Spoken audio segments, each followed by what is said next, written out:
I'm standing in ankle-deep water watching my life's work sink. Karen Pettin's HOA just demolished my $40,000 sailboat. 3 years I spent restoring that Catalina 38. Weekend sanding teak, replacing rigging, bringing her back to life after my wife died. That boat was my therapy, my escape, my second chance. Karen said it was an eyesore that hurt property values, so she had it destroyed. Feeling better now, Garrett? Karen's voice cuts through the morning air. She walks down to survey her handiwork. I turn to face her, debris floating between us. Thanks for asking, Karen. I'm doing just fine. She looks confused, probably expected tears or rage. 3 weeks ago I found something in Uncle Robert's papers that changes everything, something she doesn't know about. What would? You do. If your HOA destroyed your boat, fight back immediately or let them think they won first. Comment your location. Revenge now or revenge better. This is just the beginning. Let me take you back 3 weeks before Karen's demolition party. I'm sitting in Uncle Robert's dusty study, sorting through boxes of maritime paperwork for the estate lawyer.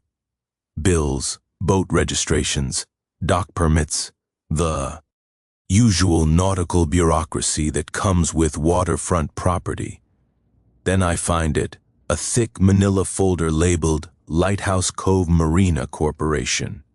Inside, incorporation documents from 1962, stock certificates, and a letter in Uncle Robert's handwriting that makes my hands shake. Garrett, if you're reading this, some fool is probably trying to push you around about your boat. Thought you should know why. Own most of the water they're standing on. Use it wisely. Uncle Robert, the smell of old paper and salt air drifts through the open window as I flip through document after document.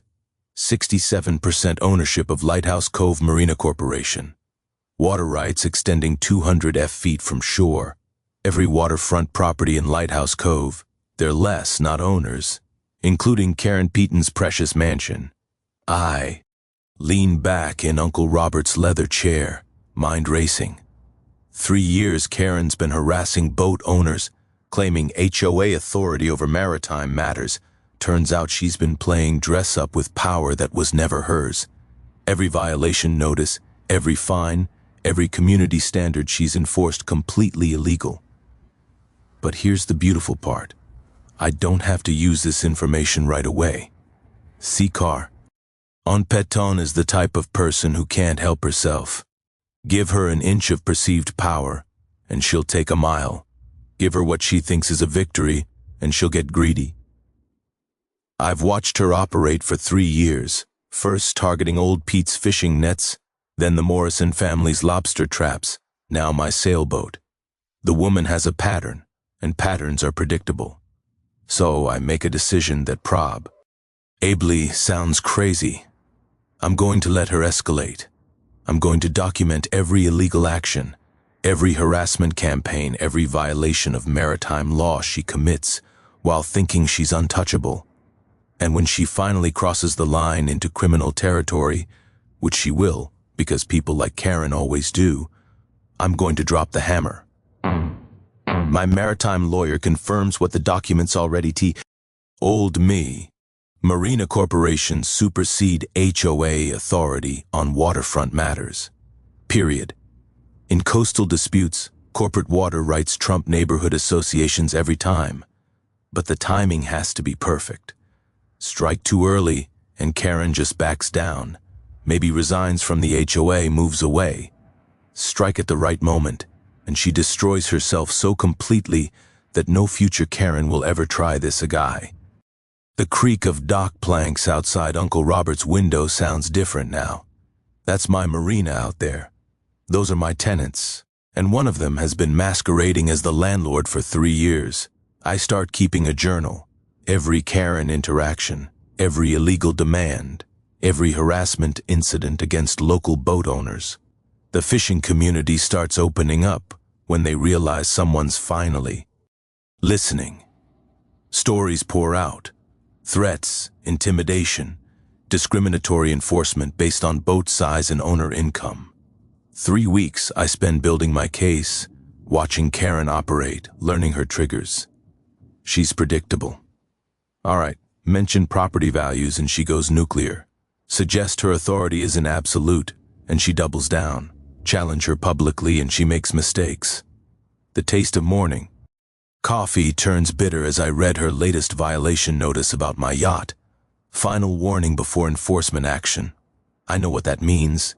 Karen's been asking around about demolition companies. Sal at the harbor master's office mentioned her inquiries about emergency removal procedures. She's going to destroy my boat, and I'm going to let her. Because sometimes the best trap is the one your enemy builds for herself. Sometimes justice isn't about stopping the crime. It's about letting the criminal hang themselves with their own rope in front of the whole community, with enough evidence to ensure they never hurt anyone else again. The sound of seagulls crying over the harbor reminds me why Uncle Robert loved this place. Working boats, honest fishermen, maritime heritage stretching back genera. Tions. Karen sees dollar signs and prestigious addresses. She's about to learn the difference between owning water and respecting it. 3 days after my discovery in Uncle Robert's study, Karen makes her first real move. She shows up at my dock with a clipboard, measuring tape, and her cousin Eddie, apparently Lighthouse Cove's newest marine assessment specialist. "Morning, Garrett," Karen's voice drip, with fake sweetness. "Just here for a routine waterfront inspection, making sure everything's up to community standards." I'm sitting on my yacht's deck, sanding teak railings, watching this comedy unfold. Eddie's wearing actual golf cleat, to inspect a boat. The sound of metal spikes scratching against fiberglass makes me WSE, but I keep quiet. This is comedy gold. That's interesting. "Karen, what qualifies Eddie here for marine assessment work? He detailed my husband's boat last summer. Very thorough." Eddie nods seriously, pulls out his phone, starts taking pictures of my rigging like he's documenting a crime scene. Then he grabs a shroud for balance, setting off every wind chime and bell within 50 yards. The cacophony echoes across the harbor while Eddie dangles there like a con. "Fused Christmas ornament. Structurally questionable," he announces, untangling himself from my rigging. "And aesthetically incompatible." Karen beams like she's just solved world hunger. There you have it. Official assessment. 2 days later, the HOA violation notice arrives in my mailbox. Daily fines of $150 until my yacht meets community maritime standards, whatever those are supposed to be. The bore. D votes 43 in favor, with Karen personally delivering a copy to my door that evening. "Feeling the squeeze yet, Garrett?" she asks, clearly savoring what she thinks is her moment of triumph. "Actually, Karen, this is absolutely fascinating. Tell me more about these maritime standards you've developed." Here's where I spring my first counter move. While Karen thinks she's tightening the screws, I'm Bill.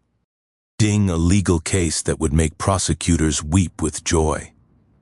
I remember reading about maritime jurisdiction during my Coast Guard days. HOAs have exactly zero authority over vessels on navigable waterways. My lawyer buddy from Boston confirms it when I call him about my boat problem. Turns out he's dealing with similar HOA nonsense with his own slip in Marblehead. The county courthouse becomes my second home as I dig through Marina lease documents and property boundaries. Uncle Robert's papers show our dock lease extends 200 degrees Fahrenheit feet into the water, well beyond any possible HOA jurisdiction. I file formal challenges with the State Harbor Commission and send Karen a strongly worded cease and desist letter about maritime law overreach. The smell of fresh coffee and bacon grease fills the water. Front diner as news of the challenge spreads through the fishing community. They rally immediately. A coffee for the Coast Guard donation jar appears overnight behind the counter. She tried making me move my lobster traps because they were visually disruptive. Pete Torino tells me over morning coffee. Disruptive to the fish, I guess. Captain Morrison nods grimly. Same woman told me my nets violate some aesthetic covenant. Lady doesn't know a seine net from a clothesline, but she's got opinions about everything floating in this harbor.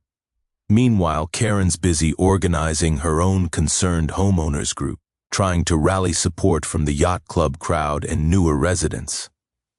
But here's the thing about bullies. Once people see them get challenged publicly, they start looking a lot less intimidating. The local newspaper picks up the story with obvious relish. HOA versus Coast Guard veteran. Who controls the water? The reporter clearly enjoying the David versus Goliath angle, especially when Karen refuses to comment and refers all questions to her legal team. What legal team? Eddie, the golf-cleated boat detailer. 3 more boat owners come forward with similar harassment stories over the next week. Turns out Karen's been playing this intimidation game for years. Pressure, harass, and force out anyone who doesn't fit her narrow vision of waterfront elegance. But here's her problem. All those previous victims just took their boats and left quietly. I'm not going anywhere. And every single day she continues this charade, I'm documenting another clear violation of state maritime law. Social media erupts on the town Facebook page with fishing families sharing their own Karen stories. The yacht club crowd stays mostly quiet, but I notice some of them avoiding eye contact with Karen at the grocery store. Then comes the phone call that changes everything. Mr. Blackwood, this is Rebecca Palmer from the county assessor's office. We've been reviewing waterfront property tax claims following your Marina Corporation inquiry, and we found some significant irregularities with the Piton property. Are you available to discuss your corporate water rights and her tax assessment claims? The taste of victory starts mixing with my morning coffee. Not because I'm winning yet, but because Karen's about to discover she's been claiming water rights she never legally owned on property that been paying the wrong taxes for 3 years running. Funny how people who love throwing their weight around never bother checking whether they're actually standing on solid ground. The county assessor's call lights a fire under Karen like I've never seen before. Within 48 hours, she's hired an actual marine surveyor. Not Cousin Eddie this time, but a guy with credentials and a clipboard that looks official.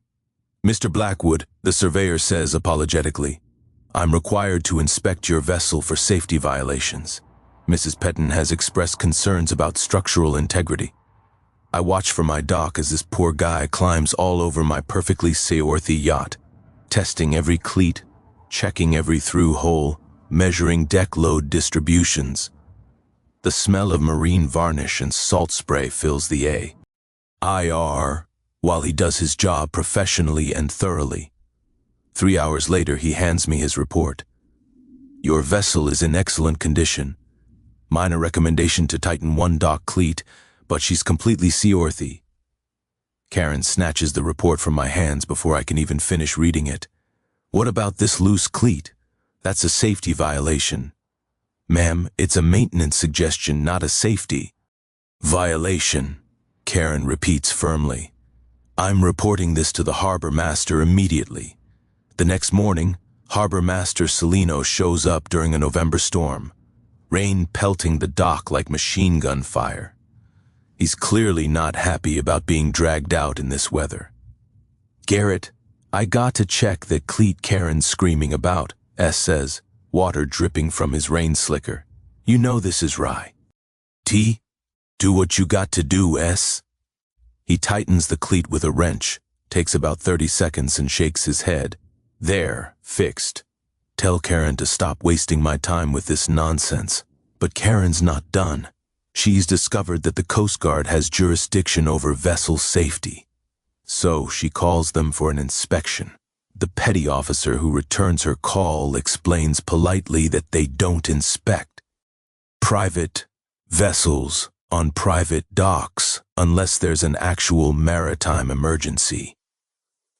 Karen's not hearing it, but it's a safety hazard to the community. Ma'am, we've reviewed the surveyor's report. Your concerns don't meet our criteria for intervention. While Karen's burning through her credibility with every agency in Massachusetts, I'm quietly building my counterattack. I remember reading about environmental compliance during my Coast Guard training. Waterfront properties need permits for any modifications affecting natural water flow. So, I take a walk around Karen's property with a camera. Her oversized boat lift built without proper permits. The decorative dock expansion she added last year never filed environmental impact paperwork. Best of all, she's got decorative runoff flowing directly from her landscaping into protected shellfish beds.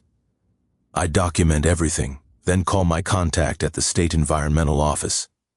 Massachusetts takes water contamination seriously, especially in areas with commercial fishing. We'll send someone out next week, the environmental officer tells me. If there are unpermitted modifications affecting water quality, we'll need immediate remediation. The taste of irony is sweeter than my morning coffee. Karen's trying to use safety regulations against me while violating about 6 environmental laws herself. Meanwhile, the local political pressure is building. Karen convinces 3 town selectmen to attend an emergency meeting about my yacht. She's prepared a slideshow comparing my boat to the neighborhood's maritime aesthetic standards, whatever those are. The meeting's held at the community center with about 40 residents attending. Karen stands at the front with her PowerPoint presentation, clicking through photos of expensive yachts versus my non-conforming vessel. Property values depend on maintaining consistent standards. She announces, one substandard boat affects everyone's investment. That's when Pete Torino stands up from the back. Karen, I've been fishing these waters for 40 years. Garrett's boat is the prettiest thing I've seen floating here since my grandfather's lobster boat. Murmurs of agreement ripple through the fishing families. Captain Morrison nods. That's a working boat restored with love, not some floating McMansion nobody actually sails. Karen's face reens. We're not discussing fishing boats. We're discussing community standards. Whose community? Pete shoots back. This was a working waterfront long before you showed up. The meeting dissolves into chaos, with Karen storming out after accusing the selectmen of failing to protect property values. 2 of the 3 selectmen quietly approach me afterward. Garrett, we've got no authority over boats anyway, one admits. Karen's barking up the wrong tree, and she's making enemies doing it. 3 more boat owners come forward that week with stories of Karen's harassment. The regional boating magazine calls for an interview about HOA overreach in coastal communities. Suddenly, my little dispute is becoming a poster child for property rights versus bureaucratic bullying. But Karen's desperation is leading somewhere dangerous. I overhear her at the grocery store talking to another HOA board member about emergency action and getting this resolved before property values tank. The sound of November wind rattling my rigging takes on an ominous tone. I know that desperation makes people do stupid things, and Karen Peaton is running out of legitimate options. That's when my environmental officer contacts back with news that makes me smile. Mr. Blackwood, we've completed our preliminary assessment of the Peaton property. We've identified multiple violations requiring immediate attention. Mrs. Peaton is looking at significant fines and mandatory remediation costs. She's also going to need to remove those unpermitted dock modifications. The net is tightening around Karen, and she doesn't even know it yet. 2 weeks after the disastrous town meeting, Karen goes nuclear. I'm loading gear into my truck for a weekend trip to visit my sister in Vermont when I get the call that changes everything. Garrett, you need to get back here now. Pete Torino's voice is tight with anger. They destroyed your boat. The 3-hour drive home feels like an eternity. My hands grip the steering wheel as Pete's words echo in my head. Demolition crew showed up at dawn. Gone. By noon. Nothing left but splinters. I pull into my driveway and see the empty dock pilings jutting from the water like broken teeth. Pieces of my yachts haul bob in the harbor. $40,000 of dreams and 3 years of restoration work scattered like expensive confetti across the water. The smell of diesel fuel hangs heavy in the salt air. My boat's engine cracked open like an egg, leaked its content. Tease into the harbor I'd come to love. The sound of small waves lapping against debris creates a funeral rhythm that makes my chest tight. Karen's standing on her deck with a glass of wine, surveying her handiwork. When she sees me, she actually waves. "Sorry about the mess, Garrett," she calls out. "Emergency action was necessary. Structural safety concerns, you understand?" I walk down to what's left of my dock, fishing pieces of teak decking from the water. Each fragment represents hours of careful restoration, sanding, sealing, loving this old boat back to life after losing my wife. The fury builds slowly, like a storm gathering offshore. But underneath the rage, there's something else. Satisfaction. Because Karen Patton just committed multiple felonies on water she doesn't own, documented by 3 witnesses and a demolition company that never checked permits. I pull out my phone and start taking pictures. Every piece of debris, every oil slick, every splinter of what used to be my sanctuary. The demolition company's truck is still parked at the public landing. I photograph their license plate, company name, equipment. Pete appears beside me, face grim. "Garrett, I'm sorry. I tried calling you when they showed up, but you did nothing wrong, Pete. This is exactly what I needed her to do." Pete looks confused. "What do you mean?" "I mean, Karen just destroyed a seaworthy vessel on state waters without proper permits, environmental clearance, or legal authority." I pocket my phone and smile. She just handed me the criminal case I've been building for 3 weeks. Within an hour, I filed Pollock reports for destruction of property. The marine insurance investigator arrives that afternoon, documenting the scene and confirming what the professional survey already proved. My yacht was completely seaworthy and posed no safety threat. The demolition company, when contacted, admits they never pulled marine permits. They assumed the HOA had proper authority for waterfront work. Their contract with Karen personally, not the HOA, meaning she's personally liable for the destruction. But here's the beautiful part. While I'm dealing with insurance paperwork and police reports, the State Environmental Office is conducting their surprise inspection of Karen's property. The timing couldn't be more perfect. Environmental Officer Sarah Palmer finds exactly what I photographed 2 weeks ago. Unpaid or omitted dock modifications, illegal runoff affecting protected shellfish beds, and wetland violations that require immediate remediation. Mrs. Peaton, you're looking at a $50,000 fine for environmental violations, plus mandatory cleanup costs.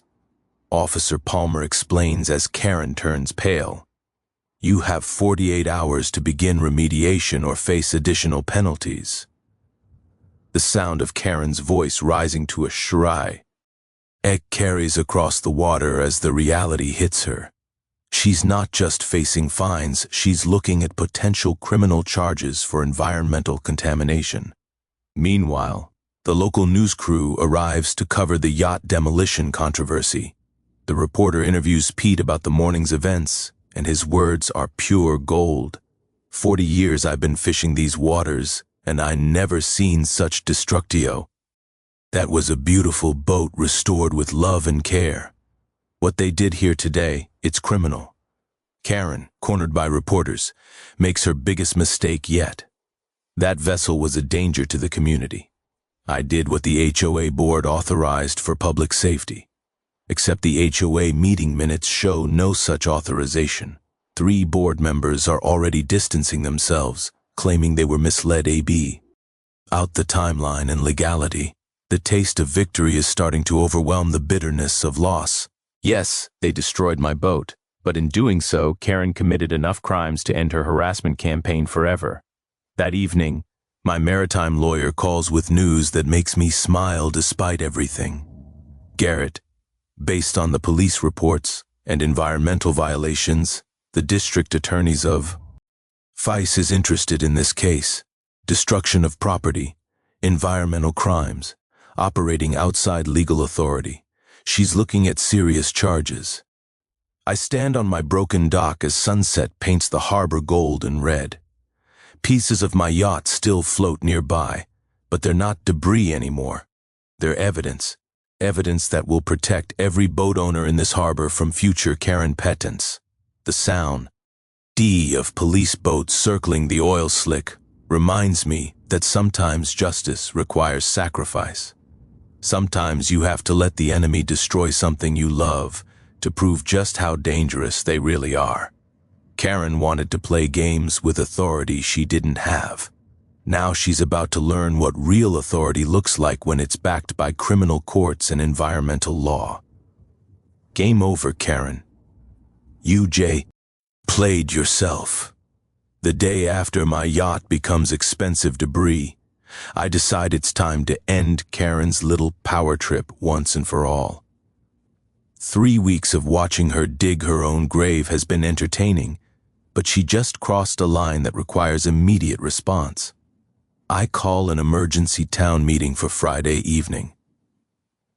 The official notice reads simply, regarding Marina Authority and waterfront. Property rights.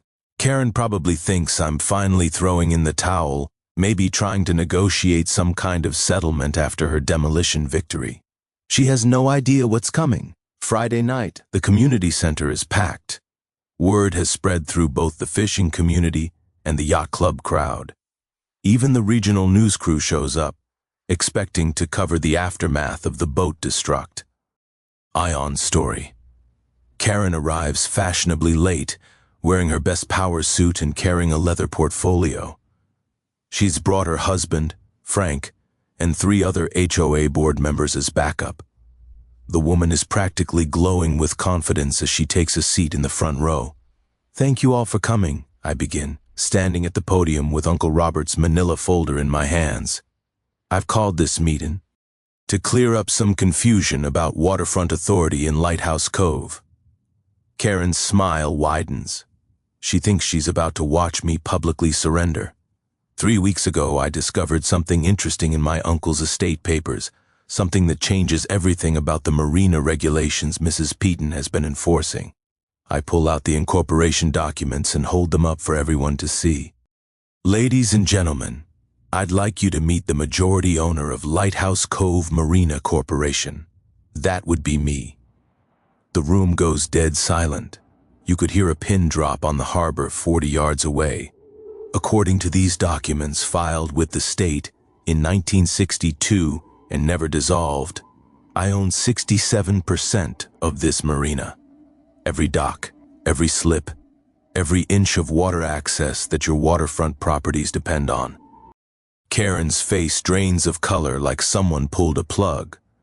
Her confident smile melts into something between confusion and panic. That means every waterfront homeowner in this room, including Mrs. Peaton, is technically a lay, not an owner of water rights. Your property deeds give you land access to the water. They don't give you ownership of the water itself. I let that sink in for a moment while Carr unfrantically whispers to her husband for the past 3 years. Mrs. Pettine has been operating under the assumption that the HOA has authority over maritime matters. According to Massachusetts law and these corporate documents, that authority has always belonged to the Marina Corporation, which means it's belonged to me. The smell of panic sweat is starting to mix with the community's stale cough. Aroma. Karen looks like she's about to be sick. Harbor Commissioner Mike Walsh stands up from the back. "Mr. Blackwood, are those documents legitimate?" "Fully legitimate and verified by the state. The Marina Corporation has been dormant but never dissolved. I'm reactivating it immediately." Karen finally finds her voice. "This is ridiculous. You can't just claim ownership of Mrs. Pett." I interrupt calmly. "Yesterday, you destroyed a $40,000 yacht on water that you never had any authority to regulate. You committed multiple felonies on property that I own. The room erupts and murmurs in. Reporters are frantically taking notes. Karen's husband is slumping in his chair like someone just told him his house is on fire. But here's the really interesting part. I continue pulling OUT, more documents. According to the original Marina agreements, all waterfront leases owe corporate fees based on property values and water usage. These fees haven't been collected since Uncle Robert's death 3 years ago. I looked directly at Karen. Mrs. Patton, your property alone owes $31,000 in back marina fees plus penalties and interest. Karen shoots to her feet. This is insane. You can't just add it. Finally, I continue, the environmental violations discovered on your property this week, the unpermitted dock modifications, the illegal runoff, the wetland contamination, all of that happened on Marina Corporation property without proper authorization. Environmental Officer Palmer nods from her seat. The violations are substantial and require immediate remediation. The taste of justice is sweeter than I imagined. 3 weeks of patience, 3 weeks of documentation, 3 weeks of watching Karen abuse authority she never legally possessed, all leading to this moment. So, here's where we stand. I announced to the room. The Marina Corporation is officially reactivated. New lease agreements will be offered to all current waterfront residents at reasonable rates. Environmental compliance will be mandatory. And anyone who's been harassing boat owners based on fictional authority, well, that stops immediately. Karen's voice cracks as she tries one last desperate play. You can't just take people's homes. This is America. I'm not taking anyone's home, Mrs. Patton. I'm clarifying who actually owns the water access that makes those homes valuable. And right now, you owe the Marina Corporation enough money to buy 2 boats like the one you destroyed. The sound of Karen's world collapsing is almost audible. 3 years of bullying boat owners, intimidating elderly fishermen, playing queen of the waterfront, all based on authority that existed only in her imagination. Uncle Robert's letter was right. Some fool was trying to push me around about my boat. Too bad for Karen. She picked the wrong boat owner to mess with. The meeting ends with most residents asking about new lease terms and compliance requirements. Reasonable people willing to work within the actual legal framework. Karen storms out without a word, but I can hear her cell phone conversation through the community sense thin walls. She's calling lawyers, trying to find someone who will tell her this isn't real. Good luck. Okay with that, Karen. Reality has a way of being very, very real. The morning after dropping the Marina Corporation bombshell, my phone starts ringing before sunrise. 8 of the 9 waterfront property owners want to discuss new lease agreements. The 9th. Well, Karen's not answering her phone. My maritime lawyer arrives from Boston with a briefcase full of corporate reactivation paperwork and a smile that could power the lighthouse. Garrett, this is the most satisfying property rights case I've handled in 20 years. Let's make sure we do this right. First order of business, officially notify all state agencies about the Marina Corporation reactivation. Massachusetts Secretary of State, Harbor Commission, Environmental Protection, Coast Guard, Auxiliary, everyone who needs to know that Ease a new sheriff in these waters. The smell of fresh ink fills my kitchen as we prepare legal notifications. Each document represents another nail in Karen's coffin of fictional authority. She spent 3 years pretending to regulate water she never controlled. Now she's about to learn what real regulation looks like. Here's your strategy, my lawyer explains over coffee and legal briefs. Marina Corpo.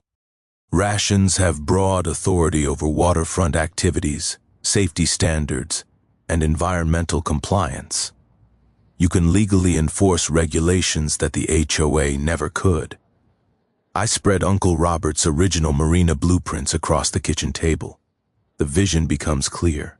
This was never meant to be an exclusive yacht club for rich people. It was designed as a working waterfront that could accommodate both commercial fishing and recreational boating.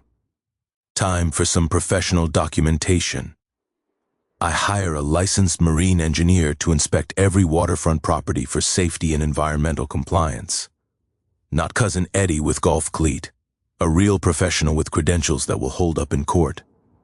The inspection results are eye-opening. Karen's property has the most violations. Oversized boat L, IFT exceeding weight limits, unpermitted electrical work that could electrocute fish, and decorative modifications that actually weaken the shared dock system.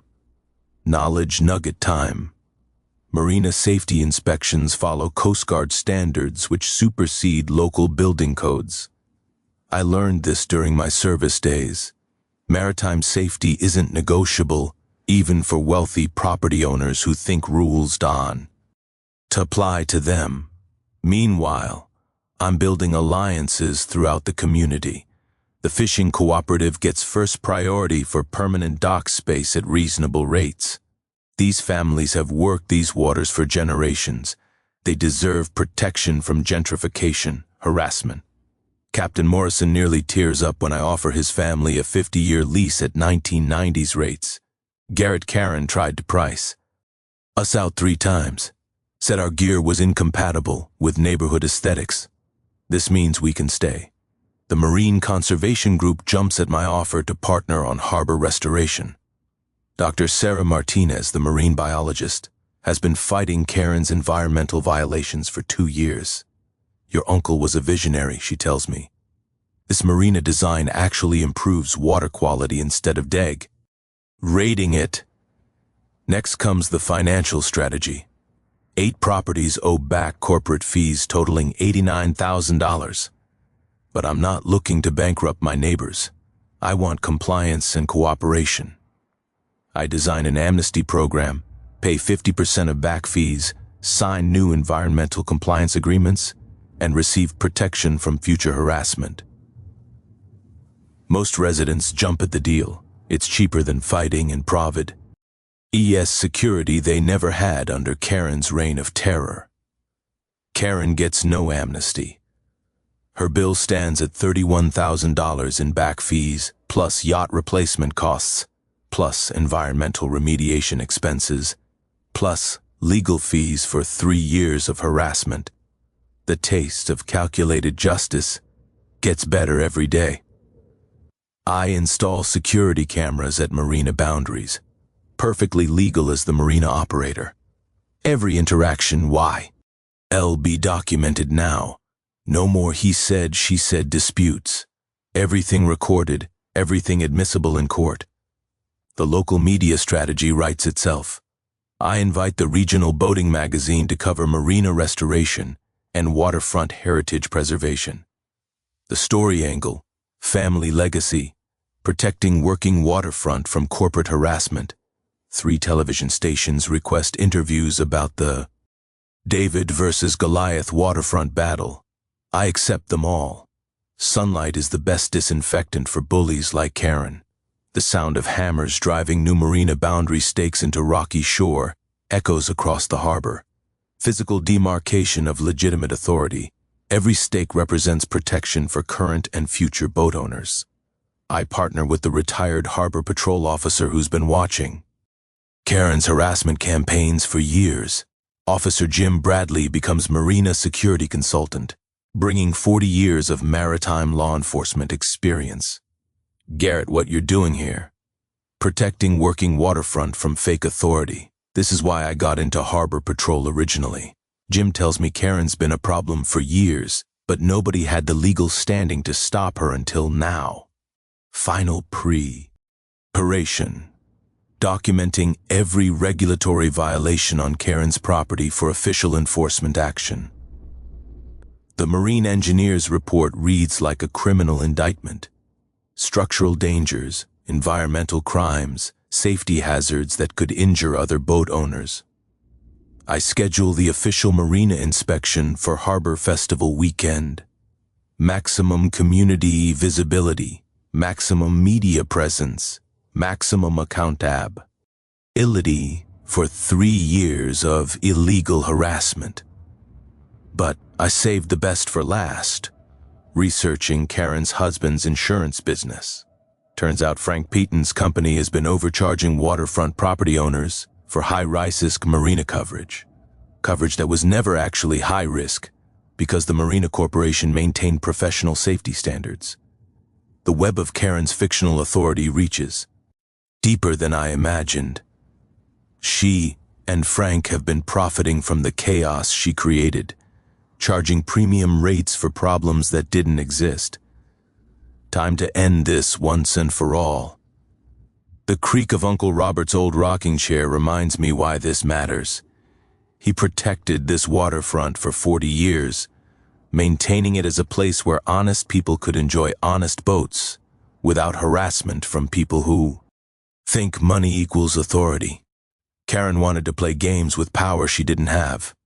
Now she's about to discover what happens when someone with actual power decides to play back. Karen's response to losing her fictional authority is exactly what I expected. Complete meltdown disguised as strategic warfare. She hires the most expensive lawyer in Boston, forms a waterfront property owner's defense committee, and starts spreading rumors about my mental instability following my wife's death. The woman just can't help herself, even facing criminal charges. She doubles down on the harassment that got her into trouble in the first place. Garrett's using grief to manipulate this community, she tells anyone who will listen. Veterans with PTSD shouldn't have authority over other people's property in investments. What Karen doesn't realize is that every word of this character assassination campaign is being documented by 3 different people. Her own neighbors are sending me recordings of her increasingly unhinged phone calls. Mrs. Henderson from 2 doors down calls me Tuesday morning. Garrett, Karen asked me to sign a petition about your dangerous mental state. I told her where she could put her petition. The smell of desperation is starting to overwhelm Karen's usual perfume cloud when she appears at the marina boundaries. She's convinced the Marina Corporation documents must be forged. So, she hires a private investigator to expose the fraud.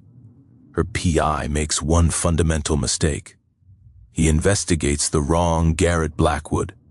Turns out there's a Coast Guard mechanic in Michigan with He's same name who has a 30-year perfect service record, Bronze Star, and Community Service Awards. The investigation actually strengthens my case. Meanwhile, I'm quietly activating all the Marina Corporation's legal powers. Official reactivation with the Harbor Commission, professional marine engineering surveys, environmental compliance documentation, safety standard enforcement. Everything Karen pretended to do illegally for 3 years, I'm now doing legitimately through proper channels. Karen tries lobbying town officials to investigate this Marina Corporation takeover. She appears at selectmen meetings with charts and graphs about property value destruction and veteran manipulation tactics.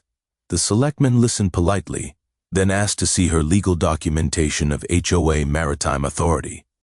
She has none because it never existed. Mrs. Peaton, Selectman Williams says after her 3rd presentation, "We've reviewed the Marina Corporation documents with our legal counsel. Mr. Blackwood's authority appears legitimate and properly documented." Karen's voice rises to a shriek that can be heard in the parking lot. "This is a conspiracy. You're all being manipulated by a mentally unstable veteran." 3 selectmen exchange glances. Nobody likes being called a conspirator, especially by someone facing criminal charges for property destruction. But Karen's biggest mistake comes when she approaches Harbor Commissioner Mike Walsh with an envelope full of cash. "I think there's been some confusion about Marina Authority," she says, sliding the envelope across his desk. "Perhaps we can clarify the situation." What she doesn't know is that Mike's wearing a wire. The FBI has been investigating municipal corruption in coastal towns, and Mike agreed to cooperate after receiving several suspicious consultation offers. The recorded conversation is pure gold. "Karen, I'm prepared to make this worth your while if you can find problems with Blackwood's marina claims." "Mike, are you offering me money?" "To falsify official documents." Karen, I'm offering you a consulting fee for thorough research into potential irregularities. Mike, ma'am, what you're describing sounds like bribery of a public official. Karen, don't be dramatic. This is just business. I need this Marina nonsense to disappear. The taste of poetic justice gets sweeter every day. Karen tried to destroy my life using fake authority. Ow, she's destroying her own life with real crimes. The FBI delivers the bribery recording to the district attorney's office Thursday afternoon. By Friday morning, Karen's looking at federal charges on top of her state environmental violations and property destruction charges. Her expensive Boston lawyer withdraws from the case after the bribery evidence surfaces. Nobody wants to represent a client who commits new crimes while fighting old charges. Frank Pettin's insurance company faces a state investigation for overcharging marina policies based on non-existent risk factors. 3 decades of high-risk waterfront coverage justified by problems that were actually caused by his wife's harassment campaigns. The sound of Karen's world collapsing echoes across the harbor. Her property is now under environmental enforcement orders. Her husband's business faces regulatory shutdown. Her defense committee disbanded after learning about the federal charges, but she's not done yet. Desperation makes people dangerous, and Karen Piton is running out of legal options. I know she's planning something final and desperate because she's been asking around about emergency property sales and developer interest in marina properties. The woman who spent 3 years harassing boat owners is about to learn that some boats are unsinkable, especially when they're protected by legitimate authority instead of fictional power. Dr. Martinez from the conservation group calls with news that makes me smile despite everything. Garrett, the EPA is considering your marina as a model for sustainable waterfront development. Karen's violations actually helped document what not to do. Even Karen's crimes are making the harbor a better place. Sometimes justice has a sense of humor. I stand on my rebuilt dock. Yes, I'm already rebuilding using Marina Corporation funds from the amnesty program. Watching sunset paint the harbor gold and red. Tomorrow is Harbor Festival, and Karen doesn't know I've scheduled official marina inspections during peak attendance. She thinks she's going to salvage her reputation with one final public relations gambit. Instead, she's about to face the most public accountability of her life in front of the entire community she spent 3 years terrorizing. The creak of new dock planks under my feet reminds me that sometimes destruction leads to something better. Karen destroyed my yacht. But she also destroyed her own credibility so completely that no future Karen will ever try this again. Game almost over. One more move left to play. The morning of Harbor Festival, Karen plays her final card. She arrives at the marina at dawn with a moving truck, 3 burly men, and what looks like a last-ditch effort to destroy evidence before the official inspections begin. I'm watching from my rebuilt dock with Officer Bradley and Dr. Martinez, sipping coffee as Karen directs her hired muscle to start dismantling her illegal dock modifications. She's trying to remove evidence before EPA enforcement, Dr. Martinez observes, taking photos with a telephoto lens. Too late, though. We've documented everything. The smell of fresh lumber from my new dock mingles with the acrid scent of Karen. Panic-driven demolition work. Her crew is using chainsaws to cut apart boat lift supports, creating more environmental damage, while trying to hide the original violations. Ma'am, you need permits for waterfront demolition, Officer Bradley calls out across the water, especially in protected environmental zones. Karen pretends not to hear him. She's focused on erasing 3 years of illegal modifications before the Harbor Festival crowds arrive and witness her violations firsthand. But here's what she doesn't know. I've already invited federal environmental officers to observe today's activities. They're parked in unmarked vehicles, documenting every unpermitted chainsaw cut, every piece of debris falling into protected waters. By 8 a.m., Harbor Festival setup crews start arriving. Local vend, oars, fishing boat displays, conservation group booths, and 3 television news crews who heard about today's Waterfront Authority demonstration. Karen's demolition work becomes increasingly frantic as she realizes how many witnesses are gathering. Her hired crew starts questioning whether they should continue without proper permits. "Lady, this doesn't feel legal." One worker tells her, "You sure? We're supposed to be cutting dock supports in a nature preserve?" "Just keep working," Karen snaps. "I'll handle the paperwork." "What paperwork?" The woman who spent 3 years demanding permits from others has no permits for her own emergency demolition. At 10 a.m., the official Marina inspection begins. Marine engineer Roberts arrives with a full crew, professional equipment, and media documentat. Ion of every safety violation on Karen's property. The timing is perfect. Harbor Festival crowds provide maximum witness to Karen's 3 years of illegal harassment finally receiving official accountability. Mrs. Piton's boat lift exceeded weight capacity by 40%. Engineer Roberts announces to the gathered crowd, "These support modifications created structural dangers for the entire shared dock system." Karen rushes over covered in sawdust and panic sweat. "Those modifications were approved by the HOA board." "Ma'am, the HOA never had authority over marina engineering standards," Roberts explains patiently. "Only the Marina Corporation can approve structural modifications affecting shared waterway infrastructure. The taste of vindication gets better as more violations are documented publicly." Environmental Officer Palmer arrives with federal backup, officially citing Karen for improper demolition in protected waters. "Mrs. Peton, you're now facing additional charges for unpermitted demolition during active environmental enforcement," Palmer announces. "The debris you've created requires immediate hazmat cleanup." Karen's voice reaches a pitch that could shatter lighthouse glass. "This is harassment. I'm being persecuted for defending property values."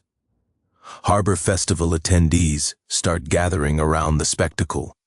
3 years of Karen's victims are finally watching their tormentor face legitimate authority. Pete Torino grins as he offers commentary to news reporters.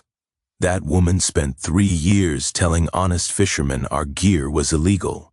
Pete tells Channel 5 News, "Turns out she was the one breaking laws the whole time." But Karen's desperation reaches peak dangerous when she spots me talking to reporters. She storms across the marina grounds pointing an accusatory finger. "This is all his fault," she shrieks at the camera crews. "Garrett Blackwood is a mentally unstable veteran who forged documents to steal our waterfront." The sound of her public meltdown echoes across harbor. Festival crowds. Families with children start backing away as Karen's voice reaches hysteria levels. "He destroyed my life. He's using fake authority to terrorize innocent homeowners. Someone needs to stop this madman before." That's when FBI agent Collins steps forward with handcuffs. "Mrs. Piton, you're under arrest for attempted bribery of a public official and conspiracy to defraud federal environmental agencies." The crowd goes silent except for camera shutters clicking rapidly. Karen's face cycles through confusion, rage, and finally acceptance that her 3-year harassment campaign is officially over. As they lead her away, she makes one final mistake. "You haven't heard the last of this. My husband will sue everyone involved. This marina will be shut down." Frank Piton, watching from THE crowd, just shakes his head. His insurance business is already under state investigation. His wife just threatened federal officials on camera. He knows their Lighthouse Cove chapter is finished. Dr. Martinez squeezes my shoulder as we watch Karen's arrest. "Garrett, what you did here protecting working waterfront from fraudulent authority. This is going to be a case study in environmental justice." The Harbor Festival continues around us. Local musicians play while families enjoy fresh lobster and conservation education booths. The community Karen tried to control through fear and intimidation is celebrating freedom from her harassment. I stand on my rebuilt dock watching sunset approach over waters that are finally officially legally protected from future Karens. Uncle Robert's vision, a working waterfront, where honest people can enjoy honest boats without harassment, has been restored. The sound of kids laughing during sailing lessons reminds me why this battle was worth fighting. Not just for my destroyed yacht, but for every boat owner who will dock here in the future without facing discriminatory harassment from people who think money equals authority. Karen wanted to play games with power she didn't have. Justice played back with power she couldn't fight. Game over. Harbor Festival reaches peak attendance just as Karen's arrest makes the evening news. 2,000 locals, 3 television crews, federal environmental officers, and one very satisfying public accounting for 3 years of waterfront harassment. The festival setting couldn't be more perfect for maximum commute. Nitty witness. Food vendors, boat displays, children's activities, and live music create a celebration atmosphere that makes Karen's downfall even more dramatic by contrast. Harbor Commissioner Walsh takes the main stage at 4:00 p.m. for the official Marina Authority recognition ceremony. The crowd gathers around the waterfront bandstand while news cameras position for optimal footage.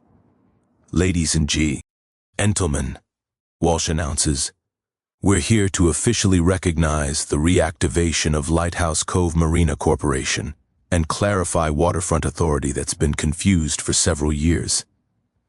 Karen, recently released on bail, arrives at the festival looking like she's been through a hurricane. Hair disheveled, designer clothes wrinkled, clutching legal documents like they're life preservers. She heads through the crowd toward the stage, clearly planning some kind of final public defense of her 3-year harassment campaign. "This is a fraud," she shouts from the crowd. "That man has manipulated this entire community using fake documents and veteran sympathy." The crowd turns to stare. Children stop eating cotton candy. The folk music quartet pauses mid-song. Karen has everyone's attention for what she doesn't realize will be her final performance. Walsh gestures for quiet. "Mrs. Pettin, would you like to present evidence contradicting the Marina Corporation's legal standing?" Karen marches to the microphone like she's storming a beach. "I have spent 3 years protecting this community's property values from substandard boats and irresponsible owners. The HOA board voted to maintain aesthetic standards that Ma'am Walsh interrupts. Do you have documentation showing HOA authority over waterway regulation?" Karen pauses, clearly expecting a different question. "We have the board has always community standards require yes or no, Mrs. Pettin. Do you have legal documentation?" The silence stretches long enough for seagulls to fill the void with their crying. Karen's mouth opens and closes like a fish gasping on deck. "The HOA serves the community interest," she finally manages. "That's not legal documentation," Walsh replies. "Mr. Blackwood, would you present your Marina Corporation evidence?" I step to the microphone with Uncle Robert's folder and 3 weeks of careful legal preparation. The crowd includes every boat owner Karen has harassed, every fishing family she's intimidated, every neighbor she's bullied with fictional authority. These incorporation documents filed in 1962 and verified by Massachusetts Secretary of State establish Lighthouse Cove Marina Corporation with authority over all waterfront activities in this harbor. I hold up the papers for the crowd and cameras. Mrs. Pettin has spent 3 years enforcing regulations she had no legal right to create against boat owners she no authority to regulate on waters she never owned or controlled. Karen's voice reaches a pitch that could crack harbor ice. "This is a conspiracy. You're all being manipulated by a mentally unstable, That's when the sound that will haunt Karen forever echoes across the harbor. Crack! Her illegally oversized boat lift, weakened by morning demolition work and stressed by afternoon wind. Finally, Vez up. The support chains snap simultaneously with a metallic shriek that silences the entire festival. Karen's $60,000 yacht plunges into the harbor like a dropped piano. The splash soaks the first 3 rows of festival attendees. Her boat's fuel tank ruptures, creating a rainbow oil slick that spreads across waters she spent 3 years claiming to protect. The crowd gasps. Children point. Camera. Crew zoom in on the environmental disaster unfolding in real time. "Oh my God," Karen whispers, watching her boat sink stern first into the harbor she terrorized. "My boat. My beautiful boat." Harbor patrol and environmental response teams mobilize immediately. Boom barriers deploy around the oil spill. Marina safety protocols, the real ones, not Karen's fictional versions, spring into action with PR. Professional efficiency. Dr. Martinez speaks into the main microphone with scientific authority. This is exactly why marina corporations maintain strict weight limits and engineering standards. Oversized installations create catastrophic failures that endanger the entire harbor ecosystem. Karen stands waist-deep in her own oil spill, watching 3 years of harassment campaigns end in environmental disaster and public humiliation. The irony is so perfect, it feels scripted. Environmental Officer Palmer approaches the microphone with official gravity. "Mrs. Peaton, you're now facing additional federal charges for creating an environmental hazard during a public event. This oil spill requires immediate containment and could affect protected shellfish beds." The taste of complete justice fills the salt air. Karen wanted to play environmental police with fake authority. Now real environmental police are arresting her for actual environmental crimes. Harbor Festival continues around the cleanup efforts. Local musicians resume playing while containment crews work. The community Karen tried to control through fear and intimidation celebrates their liberat. Ion with lobster rolls and live music. I stand at the podium looking out over waters that are finally officially legally protected from harassment. Uncle Robert's vision realized a working waterfront where honest boats and honest people are welcome. "Ladies and gentlemen," I announced to the crowd, "Lighthouse Cove Marina Corporation is officially operational. We're committed to protecting both merit, IMA heritage and environmental health for generations to come." The crowd applauds while Karen's boat disappears beneath the surface. 3 years of her harassment campaign literally and figuratively sunk in front of the entire community. Justice served, authority restored, harbor protected. 6 months later, I'm standing on the same dock where this whole story started. But everything has changed. Harbor sparkles in morning sunlight, free from the toxic cloud of harassment that hung over it for 3 years. Karen Petten is serving 8 months in federal prison for bribery, environmental crimes, and conspiracy charges. Her husband, Frank, lost his insurance license and paid $200,000 in regulatory fines. They sold their waterfront property at a loss to the Torino fishing family, who've been king these waters for 4 generations. The irony tastes better than my morning coffee. The family Karen tried hardest to push out now owns her former mansion.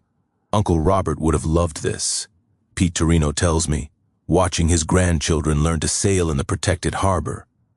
Working waterfront protected for another generation. The Uncle Robert Maritime Heritage Fund has grown beyond my will. Dest expectations. Using the collected marina fees and penalty payments, we've established 3 annual scholarships for local kids pursuing marine careers, funded a harbor restoration project that attracts university researchers, and created a community boat workshop where anyone can learn maritime skills. The smell of fresh varnish from the workshop mingles with salt air and the sound of children learning to splice lines. This is what Uncle Robert envisioned, a waterfront where boats bring people together instead of driving them apart. Dr. Martinez stops by every Tuesday to update me on the environmental restoration progress. Karen's oil spill, ironically, triggered federal funding for harbor cleanup that's made our waters cleaner than they've been in decades. Your marina has become a model for sustainable waterfront development, she tells me, reviewing water quality data that shows dramatic improvement. 3 universities want to use this as a research site for coastal conservation. The legal precedent from our case appears in maritime law textbooks. Now, Blackwood versus Piton is cited in property rights courses as an example of how marina corporations supersede HOA authority. In waterfront disputes, law students study Karen's downfall as a cautionary tale about assuming authority without legal basis.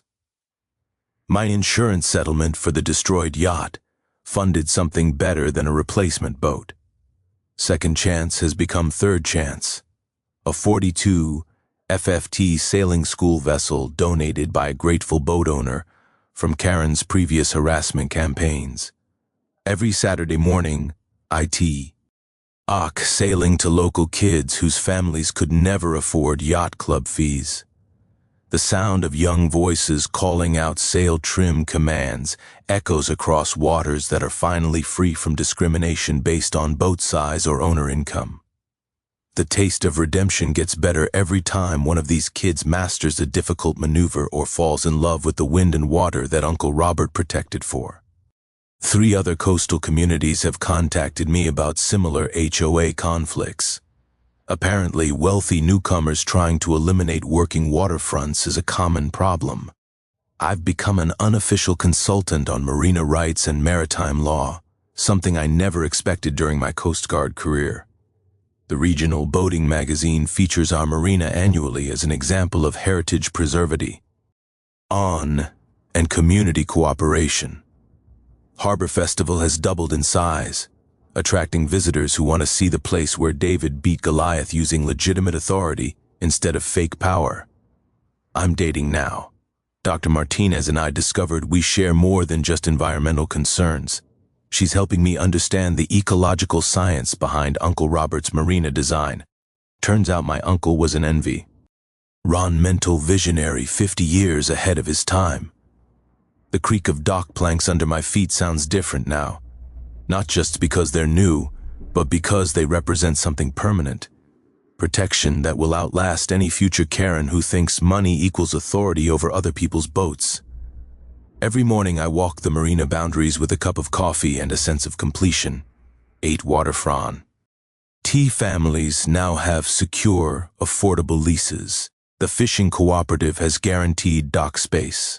The conservation partnership protects water quality, and the Heritage Fund ensures that working waterfront traditions continue for generations.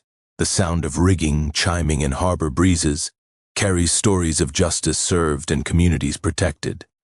Uncle Robert's vision lives on in every boat, at docks here, without fear of harassment. Every child who learns to sail without discrimination. Every family who finds sanctuary on waters that welcome everyone. Karen wanted to turn this harbor into an exclusive playground for people like herself. Instead, her harassment campaign created legal protections that ensure it remains accessible to honest people with honest boats forever. Sometimes the best revenge isn't personal.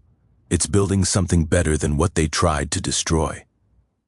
I stand on my dock as sunrise paints the harbor gold and red, listening to the sounds of a community that's learned the difference between real authority and fake power.